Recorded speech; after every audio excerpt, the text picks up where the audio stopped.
আমাদের আরেকটি প্রশ্ন এসেছে, এহরাম অবস্থায় কি কি কাজ নিষিদ্ধ? এটি অত্যন্ত গুরুত্বপূর্ণ প্রশ্ন। এহরাম অবস্থায় যে কাজগুলি নিষিদ্ধ আপনাকে জানতে হবে। যদি না জানেন তাহলে তো সেগুলি আপনি নিষিদ্ধ বিষয় থেকে বিরত থাকতে পারবেন না। এজন্য অবশ্যই আপনাকে সেগুলি জানা রাখতে হবে, জানা থাকতে হবে। এহরাম অবস্থায় নিষিদ্ধ কাজগুলি সাধারণত 3 ধরনের। কতকগুলি নারী পুরুষ উভয়ের জন্য নিষিদ্ধ, কতকগুলি শুধু পুরুষের জন্য নিষিদ্ধ, কতকগুলি শুধু নারীর জন্য নিষিদ্ধ।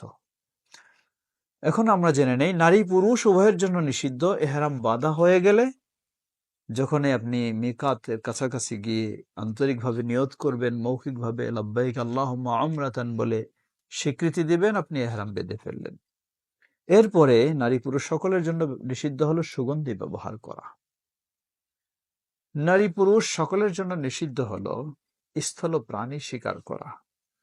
নারী পুরুষ উভয়ের জন্য নিষিদ্ধ হলো গোটা বডি থেকে চুল কাটা অথবা তুলে ফেলা। নারী পুরুষ উভয়ের জন্য নিষিদ্ধ হলো হাত পায়ের নখ কাটা অথবা ছিঁড়ে ফেলা। নারী পুরুষ উভয়ের জন্য নিষিদ্ধ হলো বিবাহ বন্ধনে আবদ্ধ হওয়া অথবা বিবাহের প্রস্তাব দেওয়া নেওয়া। নারী পুরুষ উভয়ের জন্য নিষিদ্ধ হলো স্বামী স্ত্রীর মেলামেশা। এটি চরম অন্যায় এবং সবচেয়ে বড় অন্যায়।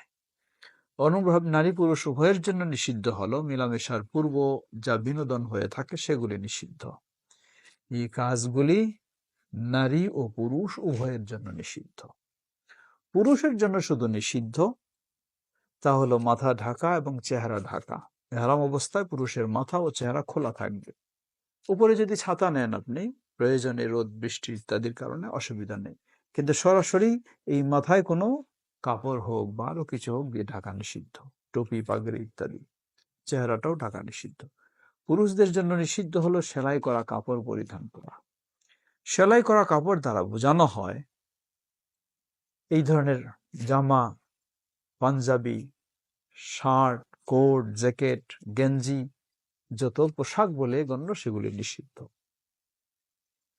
অনুরূপভাবে নিচে পায়জামা, প্যান্ট, সালোয়ার, আন্ডারওয়ার এগুলি সব নিষিদ্ধ।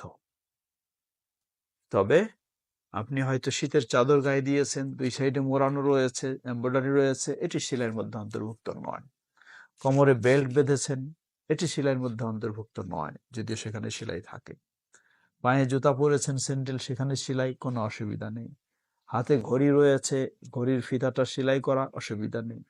অথবা একটা ব্যাগে কাপড় চোপড়, একটা ব্যাগে আপনি কাগজপত্র নিয়েছেন, সেটা অনেক সময় কেউ বুকে ঝুলায় রাখে, সেলাই করা, অসুবিধা নেই।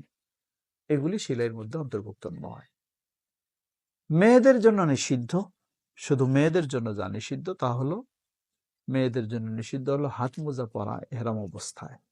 দ্বিতীয়, মেয়েদের জন্য নিষিদ্ধ হলো নেকাব পরিধান করা। নেকাব ওই কাপড়টাকে বলা হয় যেটা আড়াল করার জন্য চেহারার উপরে বাঁধা হয়, এটি মেয়েদের জন্য নিষিদ্ধ। এহরাম অবস্থায় মেয়েদের চেহারা খোলা থাকবে। এটা থেকে বোঝার সুযোগ নেই যে নরমালি আবার মেয়েরা চেহারা খোলা রাখবে, ঢাকার প্রয়োজন নেই, এমনটি কখনো বোঝার সুযোগ নেই। আপনি মনে রাখবেন, চেহারা ঢাকা যাবে না, খোলা রাখতে হবে। মানে কি? মানে হলে এটাই, নরমালি মেয়ে মানুষ বাইরে বের হলে চেহারা ঢেকে রাখবে, কিন্তু এহরাম অবস্থায় খোলা রাখতে হবে। এজন্য উম্মুল মুমিনিন আয়েশা রাদিয়াল্লাহু আনহা বলছেন, আমরা যখন রাসূল সাল্লাল্লাহু আলাইহি ওয়াসাল্লামের সাথে ইহরামে ছিলাম, চেহারা আমরা ঢেকে রাখতাম। ওয়া ইযা মাররা বিনার রিজাল আসদালনা আলা ওয়ুজুহিনা খিমারানা। মানুষ যখন অপরিচিতরা আমাদের সামনে এসে যেত, মাথার ওড়না দিয়ে আমরা চেহারাটাকে আড়াল করার চেষ্টা করতাম, ঢেকে নিতাম। এটি প্রমাণ করে চেহারা ঢেকে নিতে হবে। আল্লাহু তাআলা আ'লাম। এগুলি বিষয়ে অবশ্যই সতর্ক থাকতে হবে। অপরাধ অবশ্য যদি লিপ্ত হয়ে যায়, সবগুলি সমান নয়, কোনোটা বড় কোনোটা ছোট। তবে অনিচ্ছাকৃতভাবে ঘুমন্ত অবস্থায় মাথা ঢেকে গেছে, অসুবিধা নেই, জাগার সাথে সাথে আপনি মাথা খালি করে ফেলবেন। অথবা বেখেয়াল হয়ে আপনি একটা চুল তুলে ফেলেছেন, ছিঁড়ে ফেলেছেন, যদি এটা অজানা অবস্থায়, বেখেয়াল হওয়া অবস্থায়, অসুবিধা নেই। কিন্তু ইচ্ছাকৃতভাবে জানতে হলে, যা করতে হলে, করে ফেললে তার জন্য কাফারা দিতে হবে। ওয়াল্লাহু তাআলা আ'লাম।